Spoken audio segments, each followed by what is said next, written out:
Once again, welcome back to my YouTube channel. You are watching College Commando, and in this video we are going to discuss the value addition course Fit India. तो एक one shot video होगा जहां पर मैं आपको 4 unit पढ़ाने वाला हूं in a single comprehensive session. So let's divine in a discuss each unit one by one. तो आपके फर्स्ट यूनिट में मिलेंगे participation in physical activity. Second unit है health related fitness and their components. Second unit third unit आपके मिलेंगे nutrition and fitness. Fourth unit है physiological aspect of fitness. तो एक एक करके हम इन्हें डिस्कस करते हैं. यूनिट वन से स्टार्ट करते हैं. उससे पहले हम जानेंगे कि फिटनेस की डेफिनेशन क्या होती है.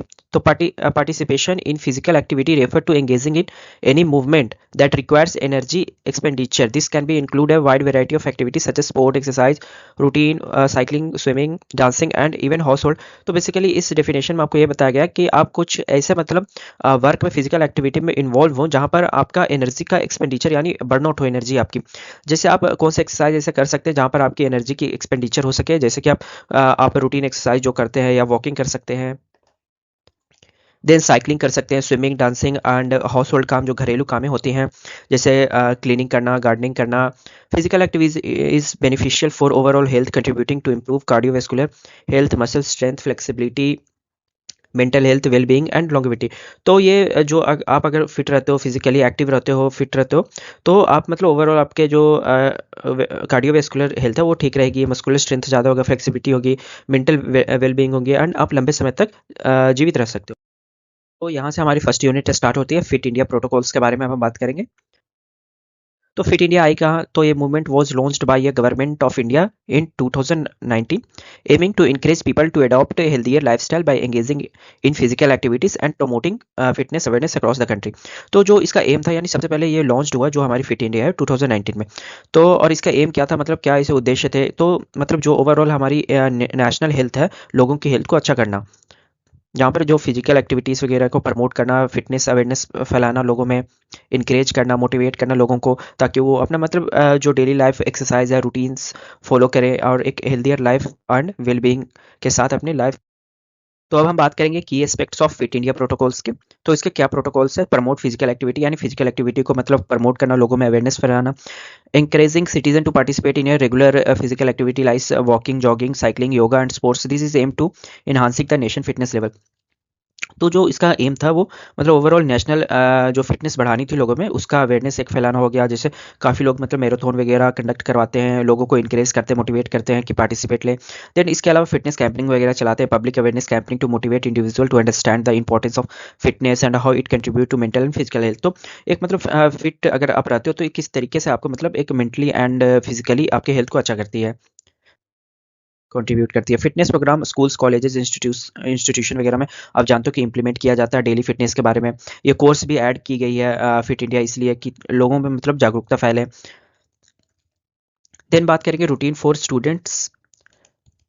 दिस में भी include physical training, yoga, fitness challenges. तो अगर आप इसके प्रैक्टिकल वगैरह होंगे तो आपको कुछ योगास वगैरह या फिटनेस से रिलेटेड चीज़ें सिखाई जाएगी.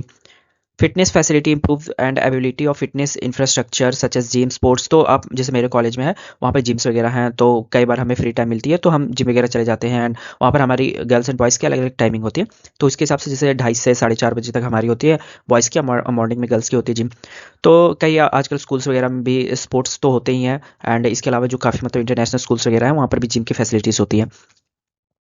देन बात करेंगे नेशनल फिटनेस डे होती है जहाँ पर मतलब सेलिब्रेट किया जाता है national fitness day where people are encourage to engage in fitness activity making it a day of physical activity nationwide. यानी पूरे मतलब नेशन आप जानते हो कि बड़े पैमाने पर अब अगर आप देखो तो मैराथन वगैरह कंडक्ट होते हैं जहाँ पर मतलब हजारों लोग आते हैं एंड वहाँ पर पार्टिसिपेट करते हैं. अब पढ़ेंगे fitness assessment, establishment of fitness assessment protocol for school, institution and work place. आजकल अगर आप देखो वर्क प्लेस जहाँ पर अच्छी अच्छी अगर बड़ी बड़ी कंपनियाँ, वहाँ पर भी जिम की फैसिलिटीज़ होती है ताकि जो उसके मतलब जो भी वहाँ की एम्प्लॉय है वो मतलब हल्का फुल्का वर्कआउट कर सके. This helps to track individual physical fitness level and access important improvement over the time. Fit India movement in schools have been encouraged to include regular physical activities in their curriculum to ensure that students remain fit and healthy. तो इस तरीके की जो physical activities वगैरह की curriculum चलाई जाती है वो मतलब स्टूडेंट को फिट रखने का एंड हेल्दी रखने का कोशिश किया जाता है. It is also about building awareness of healthy practices, nutrition and wellness. Next है डिजिटल प्लेटफॉर्म। तो आप जानते हो कि आजकल काफ़ी डिजिटल चीज़ें ऐसी आ गई है जहाँ से आप अपने फिजिकल जो आपकी फिटनेस है उसे ट्रैक कर सकते हो, जैसे डिजिटल वॉच वगैरह, जहाँ पर अगर आप चलते हो तो वहाँ पर फुट स्टेप्स वगैरह काउंट होते हैं, पल्स वगैरह दिखाती रहती है आपकी। The movement also emphasize the use of digital tools and platform. तो यहाँ पर दबाव दिया गया है कि आप अपने डिजिटल टूल्स का यूज़ करें, प्लेटफॉर्म का यूज़ करें, ताकि आपकी जो फिटनेस ट्रैकिंग है वो हो सके। Health providing fitness related content, workouts and virtual challenges आप काफ़ी बार यूट्यूब या इंस्टाग्राम पर देखते हो, जहाँ पर 75 हार्ड चैलेंज वगैरह चलाते हैं रहते हैं लोग, 90 डेज चैलेंज। इसके अलावा अगर हम बात करें कॉर्पोरेट पार्टिसिपेशन की, encourage business and organization to promote fitness among their employ. तो मतलब आजकल कॉर्पोरेट जो पार्टिसिपेशन होते हैं वहाँ पर भी ध्यान रखा जाता है कि उनकी जो एम्प्लॉय है उनमें फिटनेस हो। फिटनेस मतलब ऑर्गेनाइज एक चलाई जाती है, बिजनेस में भी ध्यान रखा जाता है कि उनकी एम्प्लॉय फिट हो। With activity like fitness challenges, yoga session वगैरह, स्पोर्ट कॉम्पिटिशन वगैरह होते रहते हैं ये सब जगहों पे। देन फिटनेस लीडर एम्बेसडर की बात करें, it initiate involves prominent personality like sports stars and fitness experts who lead campaigning workshop awareness. तो जो भी फिटनेस मॉडल्स या एम्बेसडर्स होते हैं वो कई बार कैंपेनिंग वगैरह करते रहते हैं, उन्हें रोल मॉडल माना जाता है। अगर आप देखो बैडमिंटन काफ़ी खेलने वाली ये साइना नेहवाल वगैरह, या फिर और वो काफ़ी मतलब आप देखते हो एक्टिव रहती है, काफ़ी कॉलेजेस में हमारे भी एक टाइम पर आई थी। तो उन्होंने फिटनेस रिलेटेड काफ़ी मतलब इनक्रेज किया था कि डेली बेसिस पे आप वर्कआउट करो।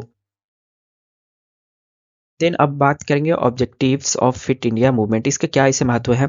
तो प्रिवेंशन ऑफ लाइफस्टाइल डिजीज, एक तो आपके मतलब बीमारियां कम होगी। Promoting physical activity help to reduce the intense of chronic disease such as diabetes, hypertension है, आपके हार्ट डिजीज नहीं होंगे। Then increase productivity, a healthier population contribute to more productive and workforce. तो एक जब हेल्दी पर्सन होगा तो वो अपने वर्क प्लेस पर ज़्यादा से ज़्यादा मतलब प्रोडक्टिव काम कर पाएगा। इम्प्रूव इम्प्रूव्ड मेंटल हेल्थ भी काफ़ी अच्छी रहती है। जो फिजिकली इंसान फिट रहता है उसके आप देखोगे कि वो काफ़ी शांत रहेगा, ज़्यादा मतलब गुस्सा नहीं करेगा। Physical activity has a significant benefits for mental well being, helping reduce stress anxiety and depression. तो स्ट्रेस एंजाइटी डिप्रेशन को भी कम करती है। देन नेशनल डेवलपमेंट की बात करें, by the improvement of overall fitness of the population the movement aim to contribute the stronger healthier nation। तो national development का यहाँ पर जो मेन गोल है वो वहाँ पर ये बताया गया कि कंट्रीब्यूट करना एक मतलब फिटनेस के फील्ड में, कि हमारी जो नेशन में मतलब जितने भी लोग हैं वो फिट रहे, हेल्दी रहे। अब हम बात करेंगे, यहाँ से हमारी सेकेंड यूनिट स्टार्ट होती है जहाँ पर हम physical activity health and fitness के बारे में बात करने वाले हैं। यानी जो फिट इंडिया वहाँ पर पूरे इसी की बात चलेगी, आप किस तरीके से फिट रह सकते हो, क्या इसके फ़ायदे हैं, किस तरीके के न्यूट्रिएंट आप ले सकते हो। फिजिकल एक्टिविटी मैंने ये डेफिनेशन शुरुआत में ही बताया था कि फिजिकल एक्टिविटी उसे कहते हैं जहाँ पर आप कोई ऐसे एक्टिविटी करो जहाँ पर आपकी एनर्जी बर्न आउट हो, जैसे कि running, dancing, swimming, weight lifting, playing sports और even everyday activities like a cleaning, gardening. Physical activity can be categorize into, तो इस तरह के कर सकते हैं। अब हम हेल्थ की बात करेंगे, हेल्थ की डेफिनेशन क्या लिखेंगे आप। Health is a broader concept that includes both physical and mental being. यानी आपको फिजिकली और मेंटली दोनों फिट होना चाहिए। अकॉर्डिंग टू डब्ल्यूएचओ के बोले तो health is not merely the absence of disease. Health में ऐसा नहीं कि आप मतलब सिर्फ बीमारी आप में अब्सेंस ऑफ डिजीज ना हो, बल्कि आप मतलब फिजिकली और मेंटली भी फिट होना चाहिए।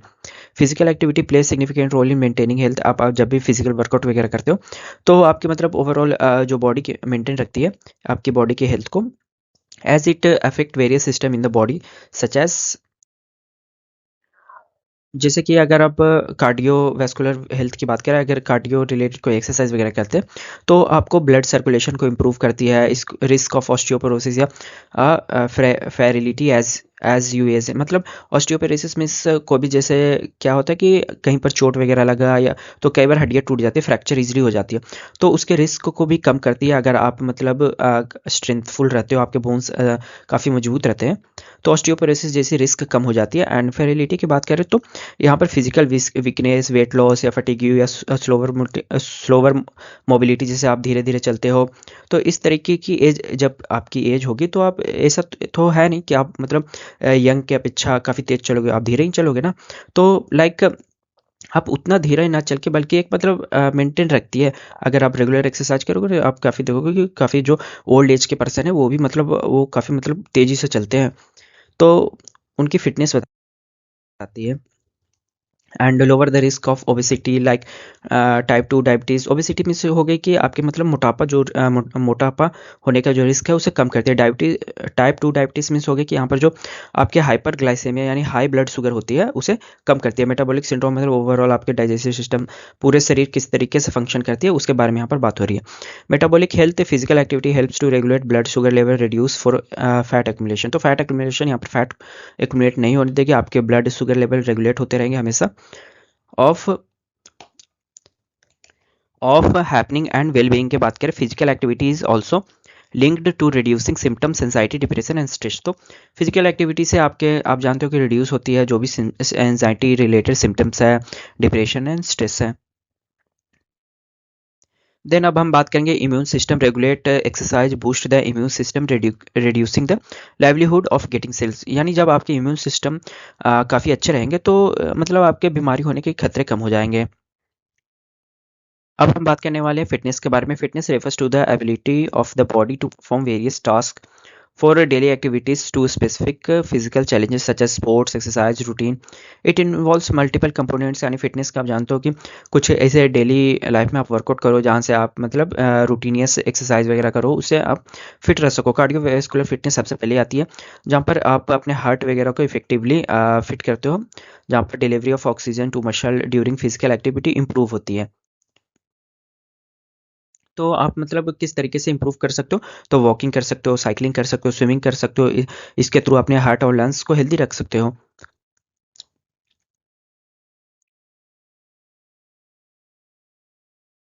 देन अब हम बात करते हैं फ्लेक्सिबिलिटी। फ्लेक्सिबिलिटी को आप मतलब योगा से या स्ट्रेचिंग वगैरह करके आप अच्छा कर सकते हो अपने बॉडी की फ्लेक्सिबिलिटी को। देन आती है मोबिलिटी एक्सरसाइज। मोबिलिटी एक्सरसाइज में particularly a combination of strength training aerobic exercise helps to improve body composition। तो बॉडी कंपोजिशन को इम्प्रूव करने के लिए आपको क्या करना पड़ेगा, तो ओके तो यहाँ पर बॉडी कंपोजिशन बेसिकली यहाँ पर फाइंड आउट करना पड़ता है the proportion of fat and lean mass in a body regulate physical activity. तो आपके बॉडी कंपोजिशन बताती है कि आप कितने फिट हो। तो आप बॉडी कंपोजिशन यहाँ पर निकालोगे कैसे, तो सबसे पहले आप ये समझो लीन मास मीन्स होते हैं कि आपके मतलब लीन मास आपको फाइंड आउट करना पड़ेगा। तो लीन मास फाइंड आउट करने के लिए total weight of your body and minus करोगे आप फैट, कितने फैटी हो, एक्स्ट्रा आपके फैट है बॉडी में उसको आप माइनस करोगे आपके टोटल वेट से, तो लीन मास निकल जाएंगे एंड यही आपकी बॉडी कंपोजिशन होती है। तो अब हम बात करेंगे connection between physical activity health and fitness के बारे में। Regular physical activity is one of the most effective way to improve fitness and maintain health. It not only strength the body but also positive effect on mental wellbeing. तो जब आप regular basis पे अपने मतलब activity वगैरह करते हो तो आपको सिर्फ मतलब आपको फिट ही नहीं रखता बल्कि आपके स्ट्रेंथ लेवल को भी बढ़ाती है। Good health means lower risk of developing illness. यानी जब आपके गुड हेल्थ होंगे तो जाहिर सी है कि आप कम बीमार पड़ोगे। And fitness is a reflection of how well the body perform under the different physical demands. यानी किस तरीके से आप मान लो कि मौसम चेंज हो रहा है तो आपकी बॉडी किस तरीके से आप जल्दी बीमार नहीं पड़ोगे, इम्यून रहोगे। Physical activity leads to better fitness, which in turn support better overall health. For example, cardiovascular fitness improve heart health, strong muscle support skeleton health। तो जब आप कार्डियो वगैरह करते हो तो वहाँ से आपके हार्ट हेल्थ काफ़ी अच्छे होते हैं। अगर बात करें मसल वगैरह स्ट्रॉन्ग करने का तो इसके लिए आप वेट लिफ्टिंग या और भी कई एक्सरसाइज है जो हम आगे पढ़ने वाले हैं। Benefits of regular physical activity on health and fitness की बात करें तो reduce risk of chronic disease like heart disease, diabetes, high blood pressure. तो जब आप रेगुलरली बेसिस पे फिट रहना या मतलब एक्टिव रहना स्टार्ट करोगे तो आपका मतलब क्रोनिक डिजीज वगैरह हार्ट डिजीज वगैरह कम हो जाएंगे। एंड ये बूस्ट करती है मेंटल हेल्थ को जहाँ पर आपको रिडक्शन देखने को मिलेगा एंजाइटी डिप्रेशन एंड स्ट्रेस में। Improving energy level and reduce feeling of fatigue. यानी जो आप एग्जॉस्टेड फील करते हो वो भी आपको महसूस नहीं होगा और काफ़ी मतलब एनर्जेटिक आप फील करोगे। इन्हांस स्लीपिंग क्वालिटी, आपकी नींद मतलब अच्छी आएगी। Aids in weight management and promote health body composition. यानी आपकी जो बॉडी वेट वगैरह है उसे भी मैनेज करेगी ये। स्ट्रेंथन मसल्स एंड बोन्स, हड्डियाँ मांसपेशियाँ मजबूत होगी। Reducing the risk of falls and injuries, आपको कम मतलब इंजरीज वगैरह होने में अगर हुआ भी तो जल्दी ही हील हो जाएगा। मैं देखता हूँ कि जो स्पोर्ट्स वगैरह में होते हैं उनको जब इंजरी वगैरह होती है तो उनके इंजरीज जल्दी हील कर जाते हैं। Promotes better mood and mental clarity. तो ये आपको मूड को भी रेगुलेट करता है जब आप फिजिकली फिट होते हैं। तो अब हम बात करने वाले हैं टिप्स फॉर स्टेइंग एक्टिव। तो आप एक्टिव कैसे रह सकते हो? Aim for the least 150 minutes of moderate intensity aerobic activity, यानी जो आप मतलब 2.5 घंटे के आसपास तकरीबन मतलब आप कोई भी इंटेंस एक्टिविटी कर सकते हो तो आप फिट रह सकते हो। तो ये पूरे वीक के लिए बताई जाती है, ना कि हर दिन 2.5 घंटे। तो आप मतलब ये मॉडरेट अमाउंट में कहा गया है कि आप 2.5 घंटे हल्का फुल्का एक्सरसाइज वगैरह करो। Then 75 minute of vigorous intensity activity per week करना चाहिए, along with muscle strengthening activity 2 days a week. Incorporate variety in your routine, mixing aerobic strength flexibility, यानी हर तरह के आपको मतलब जो भी एक्सरसाइज वगैरह है सेट वगैरह करना चाहिए। फाइंड एक्टिविटी यू जो इन्जॉय, मतलब ऐसे एक्टिविटीज़ वगैरह करो जो आप इन्जॉय करते हो, खेल कूद वगैरह। ऐसे मतलब खेल कूद में कई बार एक्सरसाइज होती है, गार्डनिंग वगैरह आपको पसंद है तो वो कर सकते हो। Making it easier to stick with long term exercise plans, start small and gradually increase activity level if you are new to exercise. तो आप छोटे छोटे इनिशिएटिव से लेके आप मतलब स्टार्ट कर सकते हो, ऐसा नहीं कि एक दिन में बहुत सारे एक्सरसाइज कर लिए। देन अब हम नेक्स्ट यूनिट की तरफ बढ़ते हैं, इंडिकेटर्स ऑफ फिटनेस। से क्या इंडिकेटर्स हैं फिटनेस के? तो ये मैंने चार्ट यहाँ पर बना के दिखाया गया है। यहाँ पे आपके पूरे जो फिटनेस रिलेटेड इंडिकेटर्स हैं एंड क्या इसके कॉमन टेस्ट किए जाते हैं वो सभी हैं। तो आप इसे कहीं पर नोट कर लो तो ही बेहतर होगी। तो चलते हैं वन बाय वन डिस्कस करते हैं इसे। तो सबसे पहले आती है हमारी कार्डियोवैस्कुलर इंड्योरेंस, जो VO2 मैक्स से हम डिसाइड करते हैं। जो इसकी इंडिकेटर है resting heart rate and recovering heart rate, यानी जब आप मतलब रेस्ट स्टेज में हो तब आपकी हीट जो हार्ट बीट है उसे देखते हैं। एंड जब आप रिकवरी यानी कहीं भाग दौड़ के आते हो देन उसके बाद जो हार्ट रेट है उसे हम देखते हैं।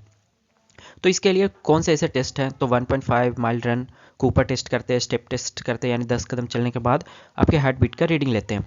देन मस्कुलर स्ट्रेंथ की बात करें तो यहाँ पर 1 RM मैक्सिमम स्ट्रेंथ की बात की गई है, स्ट्रेंथ टू वेट रेशियो। तो इसे आप किस तरीके से फाइंड आउट करोगे यहाँ पे? तो 1 RM मीन्स होती है कि 1 रिपीटिशन मैक्सिमम, यानी अगर इसको निकालने के लिए जाओगे तो 1 RM निकाल सकते हो। आपके मतलब जो आपने वेट लिफ्ट किया, मान लो कोई आप डंबल वगैरह लिफ्ट कर रहे हो या होती है ना वेट लिफ्टिंग वगैरह, मान लो 150 kg आपने उठाया और उसे डिवाइड करोगे आपके मतलब टोटल बॉडी वेट से, यानी मान लो कि आप 60 किलो का एंड 100 किलो का चीज़ उठा रहे हो तो उसे मतलब 100 किलो बाय डिवाइड 60 करोगे। तो मतलब इस तरीके से आप निकाल सकते हो आपके मस्कुलर स्ट्रेंथ को। इसके लिए जो टेस्ट है 1 RM test, pushup test, pullup test. Muscular endurance की बात करें तो muscular repetition of exercise until fatigue, यानी जब तक आप थकते नहीं हो तब तक आप मतलब कोई रिपीटेड एक्सरसाइज करते हो उसे ही मस्कुलर इंड्योरेंस कहते हैं। जैसे कि पुशअप कर सकते हो, सिटअप्स कर सकते हो, प्लैंक टेस्ट। फ्लेक्सिबिलिटी की बात करें तो range of motion, joint mobility, situp, sit and reach test, यानी बैठकर अपने मतलब बैठकर अपने हाथों को ले जाए अपने पैरों की तरफ मतलब टच करें, उसे ही सिट एंड रिच टेस्ट कहते हैं। शोल्डर फ्लेक्सिबिलिटी टेस्ट कराते हैं फ्लेक्सिबिलिटी में। बॉडी कंपोजिशन की बात करें तो बॉडी फैट परसेंटेज निकाल सकते हो, BMI। तो BMI बेसिकली निकालने का आपको मतलब जब आप प्रैक्टिकल वगैरह करोगे तो BMI का एक चार्ट ही बना रहेगा जहाँ पर आपको आपके हाइट के मतलब हाइट कितनी है और इसके वेट कितने हैं, इसके हिसाब से BMI निकलती है। मान लो कि मैं 5.8 फिट का हूँ एंड मेरा जो वेट है अभी वो 58 है, पर अगर जब हम इसका BMI फाइंड करते हैं तो BMI के अनुसार मेरा मतलब जो 5.8 के अनुसार मेरा 55 kg वेट होना चाहिए। तो अभी तो मेरा 58 है, तो 58 के अनुसार मैं अनफिट हूँ, यानी 3 kg मुझे वजन कम करना पड़ेगा। तो यही देखते हैं BMI, बॉडी कंपोजिशन ही देखते हैं बॉडी मास इंडेक्स के थ्रू कि हम कितने फिट वगैरह हैं एंड वेट के आपके हाइट के हिसाब से कितनी वेट होनी चाहिए, एक आइडियल वेट। तो आपको मतलब फिट मानेंगे। स्किन फोल्ड कैलिपर, BIA या डेक्सा स्कैन करते हैं बॉडी कंपोजिशन के लिए। Then balance and coordinations, ability to maintain stability and execute movement. One leg stand कर सकते हो बैलेंस के लिए, बैलेंस बीम टेस्ट वगैरह होती है। तो अब हम बात करेंगे components of health related fitness. तो क्या क्या कंपोनेंट्स है? तो सबसे पहले कंपोनेंट्स की बात करें कार्डियोवैस्कुलर इंड्योरेंस, जहाँ पर आप देखते हो जो इसके डिस्क्रिप्शन है, जहाँ पर अपने यहाँ हार्ट और लंग्स के मसल्स को काफ़ी मतलब अच्छे करते हो, स्ट्रेंथ करते हो इसको। तो किस तरीके से करोगे? रनिंग, स्विमिंग, साइकिलिंग वगैरह कर सकते हो। इसके मतलब बेनिफिट्स क्या है? Improve heart and lungs health improve होंगे। मसल स्ट्रेंथ की बात करें, maximum amount of force can be generated in one effort, यानी आप मतलब एक बार में कितने, जैसे कोई चीज़ को उठानी है तो एक बार में कितनी एनर्जी लगा के आप उठा लो उस चीज़ को, यानी एग्जाम्पल के तौर पे वेट लिफ्टिंग, जहाँ पर वेट लिफ्टिंग में होती है कि एक साथ मतलब पूरा आप अपना एनर्जी लगाते हो, बॉडी वेट एक्सरसाइज या रेजिस्टेंस बैंड्स वगैरह को खींचना होता है। जिम वगैरह में अगर आपने गए होगे तो वहाँ पर बैंड्स वगैरह लगे रहते होते हैं, एक पोल से लगे होते हैं बैंड, एंड उसे खींचना होता है। देन ये क्या करेगा, बेनिफिट्स क्या है, ये आपको मसल को मतलब काफ़ी जो मसल मास है उसे अच्छी करेगी, bone density and functional strength बढ़ाएगी। मस्कुलर इंड्योरेंस की बात करें, ability of muscle to perform sustain contraction over the time, यानी इसका मतलब ये हो गया कि जो आपके मसल्स हैं वो मतलब बिना थके हुए कितना कॉन्ट्रैक्ट कर सकते हैं, मतलब रिपीटेडली कॉन्ट्रैक्ट करने का, यानी विदाउट गेटिंग फटीग्यू, बिना थके। सर्किट ट्रेनिंग इसके लिए कर सकते हो आप। सर्किट ट्रेनिंग मीन्स होती है कि कई मतलब ऐसे जिम्स वगैरह में मतलब रिपीटेडली सेट्स वगैरह करते हैं, जैसे मान लो कि अभी 3 सेट आप डंबल उठा लो, देन 3 सेट आप मतलब कुछ और कर लो ऐसा। देन आती है पिलेट्स। पिलेट्स मीन्स भी होती है कि ये एक फिटनेस सिस्टम है जो शरीर के मतलब बॉडी फ्लेक्सिबिलिटी और माइंड फोकस को बढ़ाती है। Then body weight exercise, body weight से आप जो भी एक्सरसाइज करते हो जैसे पुशअप वगैरह। Then improve stamina, ability to perform everyday task without fatigue, यानी बिना थके आप कोई भी काम करने का मतलब ताकत रखते हो, एंड आपके ओवरऑल स्टेमिना यानी शरीर और दिमाग की क्षमता को लंबे समय तक बनाए रखती है। Flexibility, range of motion in a joint and muscle, आप जानते हो कि आप मतलब अपने बॉडी को किस तरीके से फ्लेक्सिबल कर सकते हो, तो योगा स्ट्रेचिंग वगैरह करके डायनेमिक स्ट्रेचिंग कर सकते हो। ये क्या करती है, इंक्रीज मोबिलिटी, यानी आपको मतलब चलने वलने की शक्ति को बढ़ाती है। Reduce injury risk, improved posture, posture भी अच्छा करता है। फ्लेक्सिबिलिटी, बॉडी कंपोजिशन की बात करें तो यहाँ पर proposition of fat and lean mass in the body की बात करते हैं हम, जहाँ पर जो लीन मास यानी ऑल ओवर द आपके बॉडी वेट को माइनस करते हैं फैट में से। तो एरोबिक एक्सरसाइज कर सकते हो, स्ट्रेंथ ट्रेनिंग, हेल्दी ईटिंग कर सकते हो। Improve fat to muscle ratio, lower the risk of chronic disease, यानी आपके हार्ट डिजीज़ को कम करती है अगर आप बॉडी कंपोजिशन अच्छे रखते हो, तो मतलब आपके अंदर कोई ऐसे बैड फैट्स जमा ना हो। अब हम बात करेंगे कुछ न्यूट्रिएंट्स वगैरह के, या जो हम मतलब लेते हैं कार्बोहाइड्रेट, प्रोटीन, फैट्स वगैरह जो भी हम खाने के रूप में लेते हैं। तो कार्बोहाइड्रेट की बात करें तो ये प्राइमरी सोर्स ऑफ एनर्जी है, specially during the high intensity and endurance activity के दौरान। तो जब भी हम कोई काम वगैरह करते हैं तो उस टाइम कार्बोहाइड्रेट की काफ़ी ज़रूरत होती है एनर्जी प्रोडक्शन में। Provide quick energy, maintain blood sugar level and delays fatigue, यानी आपको मतलब तुरंत थकने से बचाती है। तो आपको कार्बोहाइड्रेट किन चीज़ों में मिलेगी, तो आप जानते हो कि होल ग्रेन्स, ओट्स वगैरह, brown rice, fruits, vegetable, starchy foods, potatoes वगैरह, पास्ता वगैरह में आपको मिलेंगे कार्बोहाइड्रेट। देन अब हम बात करेंगे प्रोटीन्स। एसेंशियल प्रोटीन क्यों जरूरी है, तो ये मसल रिपेयर करता है, ग्रोथ एंड रिकवरी करती है, support muscle growth, repair muscle fibre and reduce shortness. तो ये आपको मतलब ओवरऑल जो आपकी मांसपेशियों की दर्द है उसे रिड्यूस करती है, सोरनेस, रिड्यूस सोरनेस। प्रोटीन आपको कहाँ मिलेंगे, तो लीन मीट्स, यानी मतलब ऐसे मीट्स जो अधिक अधिक प्रोटीन वाली हो, जैसे आप अगर बकरे का मीट वगैरह लेते हो तो वो काफ़ी हाईली प्रोटीनियस होती है। देन फिश हो गया, egg diary, legumes, tofu. Tofu है ना, इंडिया में तो नहीं लेकिन आप साउथ अफ्रीकन या जापान वापान में टोफू काफ़ी मतलब खाए जाते हैं। ये काफ़ी सॉफ्टी वगैरह होती है, ये सोया और दूध को जमा कर बनाया जाता है टोफू। देन नट्स हो गए। अब हम बात करेंगे fats. Fats secondary energy source है, support hormone functions and nutrient absorption. तो फैट्स को हम सेकेंडरी एनर्जी सोर्स के रूप में देखते हैं। Provide long lasting energy, supporting brain function and joint health. तो फैट्स आपको कहाँ मिलेंगे, एवोकाडोस मिलेंगे, nuts, seeds, oil fatty fish वगैरह में मिलेंगे। Through out the day includes meals, avoid right before the exercise, यानी आप मतलब जब भी कोई एक्सरसाइज वगैरह करने जाएं तो आप कोशिश करें कि आप मतलब कोई भी ईटिंग वगैरह या मील वगैरह को अवॉइड करें। Support energy production, muscle function, immune health, recovery. तो ये जितने भी हम चीज़ें खाते पीते हैं उससे हमारी ओवरऑल हेल्थ अच्छी होती है, रिकवरी होती है, हमारी मस्कुलर फंक्शन चलती है। विटामिन डी फैटी फिश में होती है। फोर्टिफाइड फूड्स मतलब ये नेचुरल फूड्स ही होती है, लेकिन मतलब हम बोल सकते हैं कि एक्स्ट्रा मिनरल्स वाली होती है फूड्स, जैसे कि दूध वगैरह हम ऊपर से लेते हैं। देन अब बात करेंगे कैल्शियम, डेयरी लीफी ग्रीन्स से हमें मिलेगी कैल्शियम, दूध वगैरह से भी मिलती है। Iron, iron red meat, legumes. Magnesium bananas और नट्स में होते हैं। तो throughout the day via balanced meat, हमें एक बैलेंस डाइट लेनी चाहिए पूरे दिन में।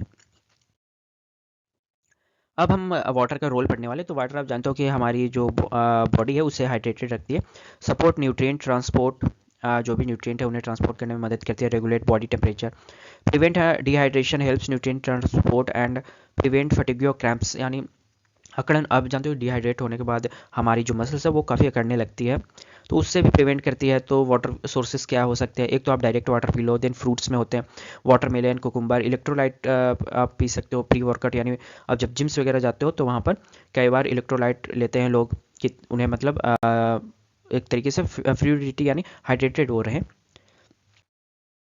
तो अब हम बात करेंगे protein is a vital for muscle recovery. तो प्रोटीन क्यों चाहिए मसल रिकवरी के लिए? फैट चाहिए, सस्टेन्ड एनर्जी, सस्टेन्ड एक एनर्जी स्टोरेज के रूप में होती है fat. Hydration through the water कर सकते हैं before, during the, after exercise to maintain performance and prevent dehydration. जब एक्सरसाइज वगैरह करने जाते हो तो जानते हो कि वाटर की नीड होती है। जब आप इंटेंस वर्कआउट वगैरह करते हो तो काफ़ी पसीने वगैरह होते हैं। तो देन कार्बोहाइड्रेट आर की energy for during exercise, vitamin and mineral support over body functions like energy production, muscle contraction and recovery. यानी इसके अलावा भी हमें कुछ ऐसे मिनरल्स एंड विटामिन की जरूरत पड़ती है। जो भी हम बेसिक लेते हैं कार्बोहाइड्रेट, प्रोटीन, फैट्स के अलावा भी मिनरल्स आपको मिल जाएंगे सब्जियां वगैरह में। विटामिन के लिए आप कोई कैप्सूल्स वगैरह खा सकते हो।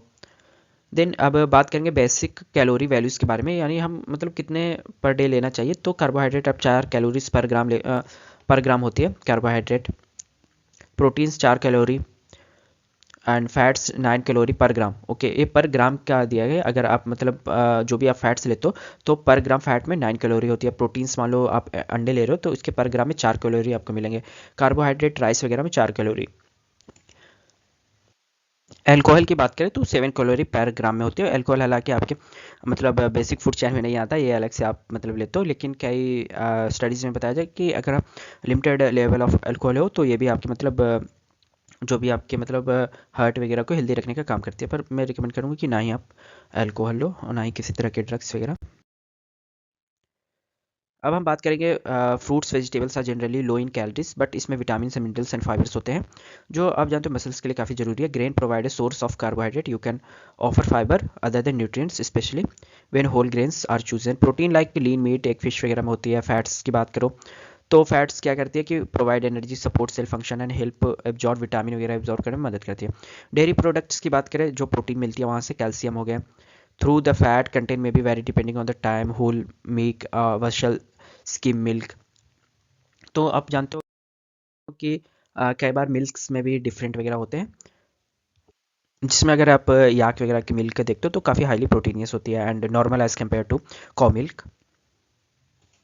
तो अब हम बिल्कुल लास्ट यूनिट पर आ गए, हमारी जो फोर्थ यूनिट है psychophysiology and aspect of fitness. तो साइको मैं बता देता हूँ मेंटल, एंड फिजियोलॉजी मीन्स आपके मतलब बॉडी, यानी मेंटल और बॉडी फिटनेस किस तरीके से हम रख सकते हैं।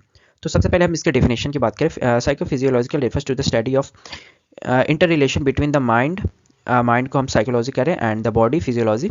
इन the context of fitness, psychophysiology explore how mental and emotional state influences the physical performance and how physical activity impact mental and emotional wellbeing. तो इसमें यह बताया गया कि ओवरऑल आपके मतलब बताया गया कि जो आपके मस्तिष्क का फिटनेस है एंड बॉडी का फिटनेस, तो दोनों मतलब इंटर रिलेशन है। अगर आप मस्तिष्क अपने दिमाग से फिट हो तो आप मतलब फिजिकली भी फिट हो जाएगा, एंड फिजिकल फिट हो, दोनों एक दूसरे से रिलेटेड है। ऐसा हो नहीं सकता कि आप मतलब फिजिकली फिट हो पर आपका दिमाग डिस्टर्ब, ऐसा नहीं। आप मतलब एक कहते हैं ना कि स्वस्थ शरीर में स्वस्थ मन का वास होता है, वो वाली मतलब इंटर रिलेशन की यहाँ पर कहानी है। तो अब हम बात करेंगे स्पोर्ट्स फिजियोलॉजी एंड साइकोलॉजी। तो मैं इसको एक ऐसे ब्रीफ में बताता हूँ कि इसका मतलब है क्या।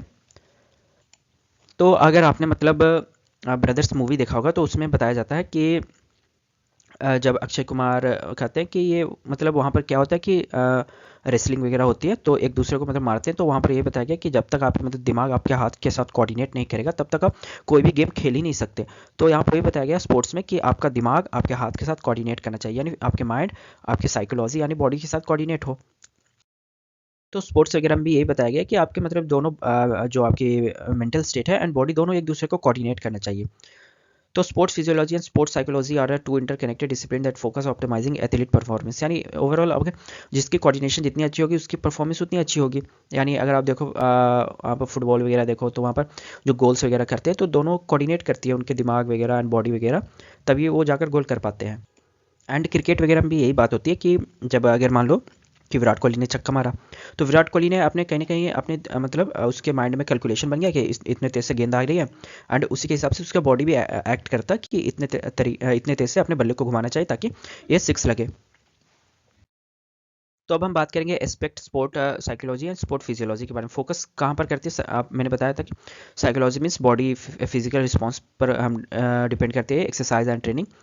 एंड साइकोलॉजी यानी मेंटल एंड इमोशनल फैक्टर्स वगैरह होती है। तो एक मतलब एथलीट के परफॉर्मेंस में ये काफ़ी बड़ी रोल निभाती है। तो अब हम ये लास्ट होने वाली है टॉपिक हमारी DASS ओवरव्यू देखने वाले। DASS है क्या? तो डिप्रेशन, एंजाइटी एंड स्ट्रेस। तो इसको मतलब मापने का कई लेवल्स होते हैं। तो इसके 3 स्केल्स होते हैं, 3 स्केल्स में हर स्केल्स में जो कंटेंट्स आते हैं 14 आइटम्स के कंटेंट्स होते हैं। अगर आप इसे 3 से गुना करोगे तो 42 बन जाएंगे, and total 42 items, and her items में 4 पॉइंट्स आपको मिलेंगे। जहाँ पर बात होती है जो 4 पॉइंट्स कौन कौन से हैं, तो स्टार्ट करते हैं यहाँ पर हम नंबरिंग करते हैं 0 1 2 3।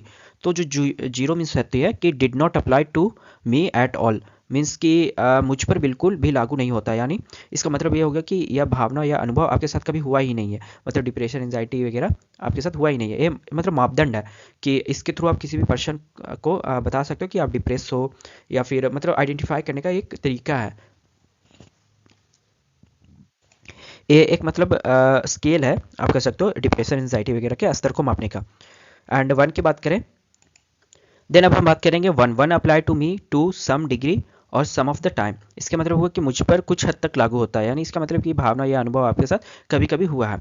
Then 3 apply to me considerable degree और good part of the time, means हो गया कि मुझ पर पर्याप्त हद तक लागू होता है। इसका मतलब यह है कि आपके साथ जो अनुभव है काफ़ी बार हुई है इस तरह की डिप्रेशन के अनुभव, स्ट्रेस का अनुभव। देन 3 आती है apply to me very much and most of the time, यानी मुझ पर बहुत अधिक लागू होता है, यानी कई लोग बहुत जल्दी डिप्रेस हो जाते हैं या स्ट्रेस एंजाइटी वगैरह लेने लगते हैं। तो इस तरीके के अनुभव।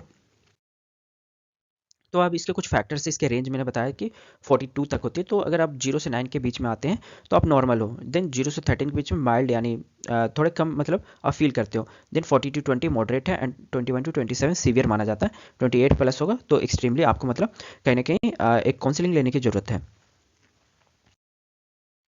एंजाइटी सिक्योरिटी लेवल की बात करें, नॉर्मल की बात करें, यानी नो एंजाइटी सिंपैथी और मिनिमल ओकेशन एंजाइटी, यानी कभी कभी वगैरह कोई मतलब आपको जरूरत नहीं है टेंशन की। देन माइल्ड की बात करें, feeling of uneasy and occasional anxiety, कभी कभी आपको हो जाती है।